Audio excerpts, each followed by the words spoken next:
치킨 한 조각에 맥주 한 모금. 왜 우리는 이 장면에서 멈칫할까? 드라마를 보다가 문득 이런 생각 해본 적 없으신가요? K드라마 10개 중 9개는 꼭 등장한다는 이 마법 같은 조합들. 단순한 먹방을 넘어 우리에게 깊은 공감과 위로를 선사한다는 거. 아마 눈치챘을 거예요. 오늘은 그 궁극의 페어링 뒤에 숨은 한국인의 감정 설계도를, 그러니까 우리 삶의 희로애락이 어떻게 음식에 스며들었는지 제대로 한번 파헤쳐 볼 겁니다. 준비됐으면 숟가락 대신 리모컨 잡아라. 지금부터다. 치맥. 처음엔 치킨에 맥주라는 줄임말인 줄만 알았죠. 사실 치맥이라는 단어 자체는 2002년 한일 월드컵을 기점으로 한국 사회에 널리 알려졌고 2012년에는 옥스퍼드 영어 사전에도 등재될 정도로 이미 하나의 문화로 자리 잡았어요. 그런데 2014년 드라마 별에서 온 그대에서 천송이가 홍대 베란다에서 맥주 시원하게 하나요? 외치면서 치킨을 먹는 장면이 나왔을 때 전 세계가 들썩였습니다. 이 장면 하나로 중국에서만 4만 편의 치킨이 동시에 주문되는 기적이 일어났죠. 이거 진짜 통계로 발표된 사실이에요. 왜 이렇게까지 열광했을까요? 치킨은 바삭한 소리가 귀를 즐겁게 하고 맥주는 시원한 탄산이 혀에 착 감기죠. 한 입 베어 물면 짭짤하고 고소한 치킨의 맛이 입안 가득 퍼지고 뒤이어 들이켜는 맥주의 청량감이 그 기름진 맛을 싹 씻어내줍니다. 이건 단순한 맛의 조화가 아니라 지친 하루에 주어지는 즉흥적 보상 같은 거예요. 여기에 24시간 배달 시스템까지 더해지니 축하할 일도, 이별의 아픔을 위로할 때도, 고된 야근을 해소할 때도 그저 치맥 한마디면 모든 것이 해결되는 마법 같은 존재가 된 거죠. 드라마 PD들이 이런 국민적 정서를 놓칠 리가 없잖아요. 재밌는 사실 하나 더 알려드릴까요? 2002 월드컵 이전만 해도 치킨이 지금처럼 대중적이진 않았어요. 통닭집은 시골 장터나 가끔 볼 수 있는 풍경이었죠. 하지만 2002년 월드컵 거리 응원의 열기가 폭발하면서 치킨이면 충분해라는 마법 같은 문장이 탄생했습니다. 결국 치맥은 K드라마가 만들어내기 한참 전부터 한국 현대사가 빚어낸 최초의 국민 조합이었던 겁니다. 그래서 지금도 드라마 속 주인공이 기쁠 때는 치맥, 슬플 때도 치맥을 찾죠. 치맥은 이제 감정의 온도계가 아니라 우리의 감정 그 자체를 대변하는 음식이 된 겁니다. 이제 삼겹살에 소주 한 잔, 일명 삼소 차례입니다. 드라마 나의 아저씨에서 박동훈과 이지안이 허름한 식당. 불판 앞에 침묵으로 앉아있을 때 대사는 거의 없어요. 대신 지글지글 기름이 뚝뚝 떨어지고 소주병이 딱 하고 경쾌하게 열리는 소리가 그들의 복잡한 감정을 대신하죠. 이 장면이 왜 그렇게 많은 사람에게 깊은 위로를 주었을까요? 삼겹살은 노동계층이 고기는 먹고 싶고 값은 싸야 하고를 외치던 80년대에 폭발적인 인기를 얻기 시작했습니다. 당시 돼지를 사육하던 농가에서 배즙이 흐르는 삼겹살을 구워 먹던 것이 점차 대중에게 퍼졌거든요. 그러니까 이 고기는 단순히 맛있는 음식이 아니라 평범한 오늘을 묵묵히 버티게 해주는 소박하지만 확실한 보상이었던 거죠. 여기에 소주가 더해지는 순간 서민의 한 잔이 비로소 완성됩니다. 씁쓸하면서도 알싸한 소주가 기름진 삼겹살의 맛을 깔끔하게 잡아주면서 고단한 하루의 시름을 잠시 잊게 해주는 거죠. 드라마 속에서 이 삼겹살과 소주 조합이 등장하면 대개 관계의 문이 열리는 순간을 의미합니다. 김비서가 왜 그럴까에서 박서준과 박민영이 첫 회식에서 삼겹살에 소주를 마시며 서로의 비밀을 털어놓는 장면이 대표적이죠. 고기를 먹다 보면 자연스럽게 반말이 튀어나오고 소주잔이 부딪히며 우리라는 유대감이 싹트기 시작합니다. 한국식 회식이 왜 때로는 불가피해 보이는지도 여기서 출발해요. 삼겹살의 소주는 단순한 음주가 아니라 서로의 벽을 허물고 인간적인 라이선스를 부여하는 의식 같은 겁니다. 요즘은 소맥도 많이 즐기지만 드라마에서 인물의 감정선을 최고조로 끌어올리는 건 역시 소주 원샷이죠. 술이 쓰면 쓸수록 고기가 기름질수록 왠지 모르게 삶이 주는 무거운 위로를 받는 듯한 느낌이 드는 건 왜일까요? 비 오는 날 가장 먼저 생각나는 음식 페어링이 뭘까요? 바로 파전의 막걸리 아니겠어요? 비가 오니까 파전에 막걸리나 한잔 할까? 라는 대사는 K드라마 최고의 클리셰지만 어쩐지 매번 우리 마음을 사로잡습니다.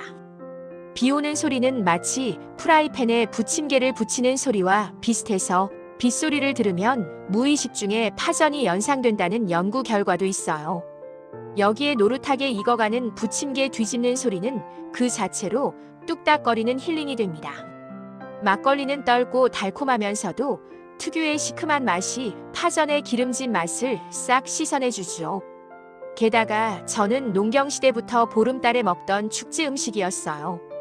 그러니까 파전 한 조각에는 달과 비가 함께 들어있는 셈입니다. 이 셋이 모여 드라마 한 편을 완성하는 거죠. 도깨비에서 김고은이 막걸리를 한 모금 마시며 어떻게 이렇게 달아? 라고 중얼거리는 장면 기억나시나요? 실제로 막걸리 발효 과정은 시간의 온도가 핵심입니다. 단 5도만 달라져도 맛이 확 바뀌거든요.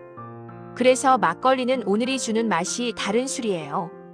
드라마 속 인물들이 비 오는 날 막걸리를 마시며 지금 여기에 온전히 집중하는 모습을 보면 우리도 모르게 그 순간에 동화됩니다. 결국 파전과 막걸리는 K드라마에서 시간 정지 버튼 같은 역할을 해요. 전쟁물에서도 로맨스에서도 비만 오면 어김없이 이 조합이 등장하는 이유. 바로 인물들에게 잠시 숨 돌릴 틈을 주고 시청자들에게는 잠시 삶의 속도를 늦추는 여유를 선물하기 위해서일 겁니다. 보너스 하나 더.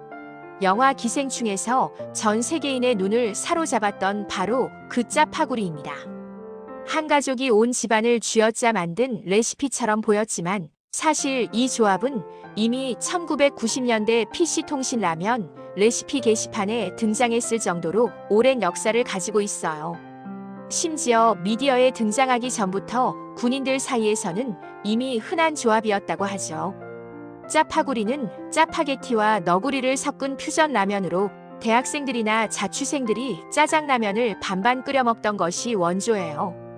K드라마 속 청춘물이 밀집된 기숙사, 원룸, 24시간 편의점 테이블에서 이 짜파구리가 빠지지 않는 이유. 바로 가성비와 간편함 때문입니다. 짜장은 달고 짭조름해서 입이 심심할 틈이 없고 라면은 뜨끈하고 얼큰해서 속을 든든하게 달래주죠. 여기에 청양고추 한 스푼 툭 떨어뜨리면 핵맛 완성. 드라마 속 인물들이 단돈 몇천 원도 안 되는 재료로 풍요로운 오늘을 만들어내는 장면은 대한민국 20대의 월세와 알바. 시간표를 누구보다 잘 아는 제작진이기에 그려낼 수 있는 현실적인 공감대입니다. 최근에는 백종원 셰프의 프라이팬 요리로 진화하기도 했지만 K드라마에선 여전히 짜파구리가 보글보글 끓는 소리만으로도 충분합니다. 왜냐고요? 라면이 익어가는 느린 시간 속에서 서럽고도 사랑스러운 청춘의 고뇌와 희망이 더 선명하게 보이기 때문이죠. 봉준호 감독의 기생충에서는 부잣집 사모님이 7분 만에 채끝살을 얹어달라고 하는 장면이 나오는데 이는 짜파구리가 단순한 저렴한 음식이 아니라 계층 간의 간극을 보여주는 상징적인 장치로도 활용될 수 있음을 보여줍니다. 그리고 라면김치, 떡볶이 순대, 도시락김치. 이름만 들어도 학교 앞, 가족, 야근 같은 단어들이 떠오르는 조합들이죠. 라면과 김치. 라면은 3분이면 끓이고 김치는 그냥 냉장고에 항상 있습니다. 그래서 드라마 속 위로 장면은 대부분 이둘이 담당하죠. 미생에서 오상식 과장이 야근 후 사무실에서 라면을 끓이며 살아있네라고 중얼거리는 장면은 대한민국 직장인의 고단한 하루를 한 줄로 압축합니다. 따뜻한 라면, 국물에 아삭한 김치 한 조각은 그 어떤 거창한 위로보다도 진한 공감을 선사해요. 힘든 하루를 보낸 이들에게 라면과 김치는 단순한 한 끼 식사가 아니라 내일을 살아갈 힘을 주는 소울푸드입니다. 떡볶이와 순대. 이건 추억 그 자체죠. 응답하라 1988에서 덕선이가 정환이와 길거리에서 떡볶이와 순대를 먹는 장면, 사실 30년 전이나 지금이나 가격 차이가 별로 안 납니다. 3,000원 안팎의 맛이 30년 동안 한국인의 소울푸드 자리를 굳건히 지킨 거죠. 매콤달콤한 떡볶이 소스에 순대를 푹 찍어 먹는 그 맛은 학창시절의 풋풋한 기억과 소박한 행복을 소환하는 타임머신 같은 역할을 합니다. 도시락과 김치. 이건 서민의 푸념이자 현실을 보여주는 조합입니다. 오징어 게임에서 참가자들이 알루미늄 도시락에 김치 한 점 얹어 먹는 장면 단 3초였지만 이 사람 돈 없네를 확연히 알려줍니다. 김치 반찬통이 도시락 위에 올라가면 카메라는 굳이 대사로 설명할 필요가 없어요. 그 색깔만으로도 한국인의 삶과 애환이 느껴지니까요. 도시락은 예전부터 직장인이나 학생들이 집에서 싸가지고 다니던 간편하고 효율적인 식사였고, 김치는 한국인의 밥상에서 빠질 수 없는 기본 반찬이었기에 이 조합은 고단한 일상과 소박한 끼니를 상징합니다. 이러한 K-드라마 속 음식 페어링은 이제 단순한 국내 문화를 넘어 전 세계인의 식탁에 영향을 미치고 있습니다.